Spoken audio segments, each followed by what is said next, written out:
techno is actually not just a form of music. You know, if you want to search for a definition, that techno is also to do with these new kind of the new kind of flow television, the new ways of absorbing information, the new ways of perceiving and evaluating. That's techno to me.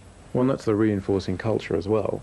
I mean, like any popular marketed music has a whole reinforcing culture that surrounds it. I mean, techno's reinforcing culture is computer graphics. Probably E would have to be acknowledged as a significant part of its reinforcing culture.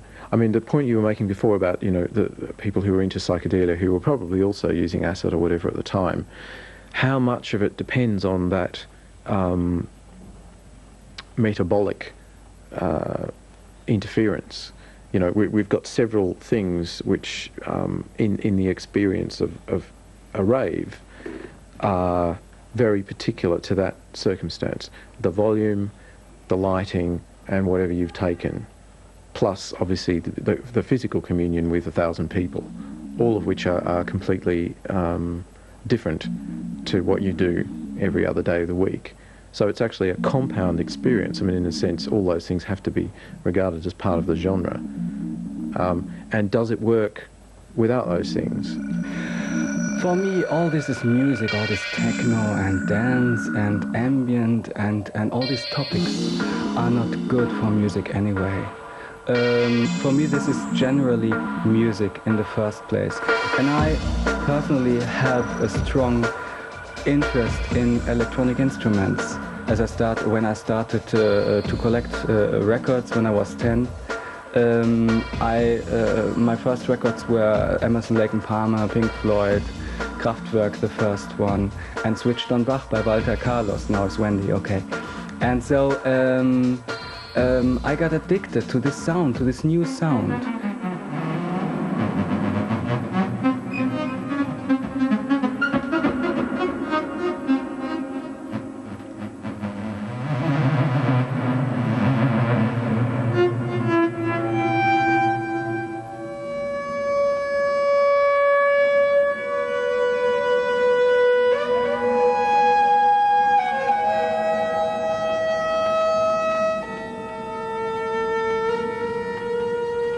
This is quite interesting that the same with music, you can look at any artist like the Aphex Twin in music as a classic example and say, doesn't it remind you of early Stockhausen, or doesn't it remind you of these ideas of John Cage and so on, artists that I've kind of grown up with because I'm that much older. And these artists obviously aren't aware of it, but then again, when I was first writing music, I wasn't aware of the work that had gone on probably 40 years ago and so on. It's a matter of kind of experiencing things and learning about this kind of new media and so on. I think it's quite interesting sometimes seeing the rave reviews you see for some techno stuff. And you go back to listen to a Herbie Hancock record from 1970, and you suddenly think, this is even more experimental, this is even crazier. But obviously, for a lot of people, they haven't had that access to open up that channel yet. But the good thing is about techno music that if it crosses over for Herbie Hancock fans to listen to the Aphex Twin, then Aphex Twin fans listen to AMM and so on. If the connections work like that, it can only be a positive thing. The electronic musician of today is trying to find always new sounds. Techno and techno-oriented music is not about harmonies, it's not about a sharp note and that note and that note. It's about sound, it's a sound-oriented music. And so by experimenting with the instruments, the experimental sound is being created. When I first started recording, I used to have this, I once had this kind of concept I wanted to work on, which was to have an idea of a shape in space, in like a square or something, and try and recreate that in sound. That's when I was sort of 15 or 16. I had these mad notions of being able to sort of, if somebody listened back to a piece I'd written, they'd be able to say, wow, that's just the shape, this particular shape I'd kind of tried to describe. It's impossible to do, of course it is, you know. It's like saying, I want this piece to look like a Mark Rothko painting or something. そうですね。自分が作ってる時でも、あるいは人の音楽を聴いてる時でも、やっぱり今まで見たことがないような景色っていうか、そういう絵が頭に浮かぶ音楽っていうのが優れた音楽だと思います。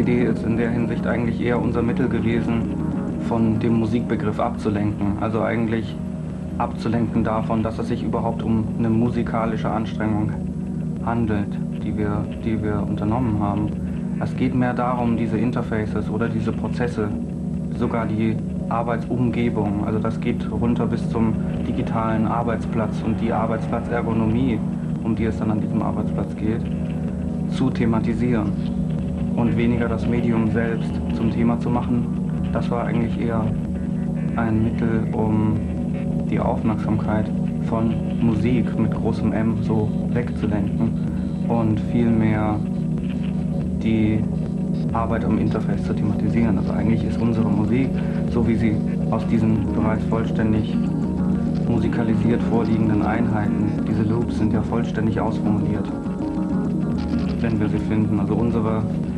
Arbeitsweise entspricht mehr so einem Suchen in so einem riesigen Filesystem, also so ein großer Kasten eigentlich, wenn man sich das so ganz vereinfacht vorstellen möchte, aus dem man die Stücke nur noch zusammensetzt. Also es ist eigentlich eher so eine Strukturarbeit als eine musikalische Arbeit. Also diese Semantik ist vollständig durch einen strukturellen Ansatz ersetzt, genauso wie Kreativität durch diese generative Methode ersetzt ist, Musik rein formal zu erzeugen und nicht entlang musikalischer Semantik oder von Musikbegriffen oder von Begriffen wie, von Konzepten wie Instrument oder Musikalität oder Subjektivität. Also es geht weniger um das Medium, um diese Kritik an dem Medium, als vielmehr um das, um die Probleme in der Arbeit an diesen Interfaces. If you take something like interactivity and multimedia, it seems to me that nobody at the moment who is old enough to use it can possibly do anything with it. It's just conceptually impossible. You know, it's just not going to happen. Everybody goes back all the time to what they know. They don't know how to use this medium.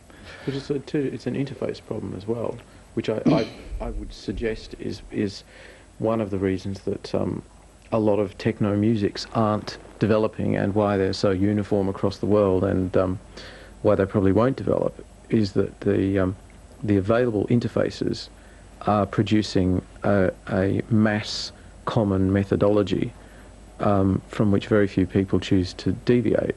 And until such time as the available methodologies for dealing with these technologies become personalised and flexible, then we're going to see far more funneling of end product. I mean, you know, it's no surprise that most computer graphics looks like most other computer graphics, because most people are using the same package, and while the package technically offers you an extraordinary number of options, it leads you down a very narrow range of options, because those ones are fairly easy to pursue, whereas all the other much more complex ones are extremely difficult to pursue. And people naturally, the software actually contains preferences within its architecture that lead you in a particular direction.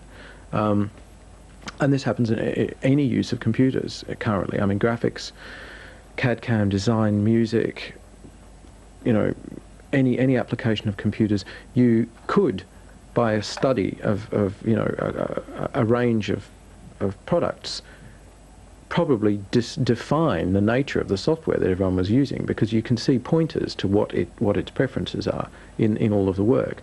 I think that is actually one of the things that's holding technological based musics back as a genre, is a crisis of methodology. It's a very valid point to say that, obviously, but if you look at classical music, I think it's interesting that they were all taught in the same way. Lots of composers, they were taught a very particular